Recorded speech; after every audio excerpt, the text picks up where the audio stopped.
書入邊，我哋閱讀咗唔同嘅資料，我哋仲知道超過90%嘅中小學同埋家長每日運動都唔夠1個鐘。李晴希，你知唔知道做運動有乜好處啊？我哋發現做運動有好多好處，你哋知唔知有咩好處？係咪我哋啊？家長都可以答㗎喎。哦，可以啊，呢度。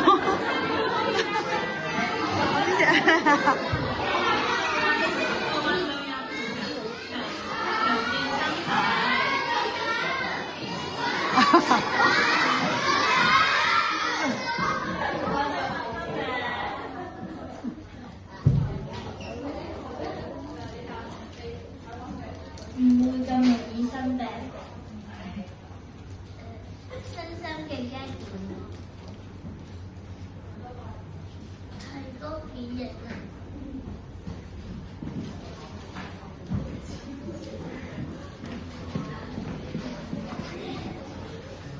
大家都覺得唔錯，咁我揭曉答案啦。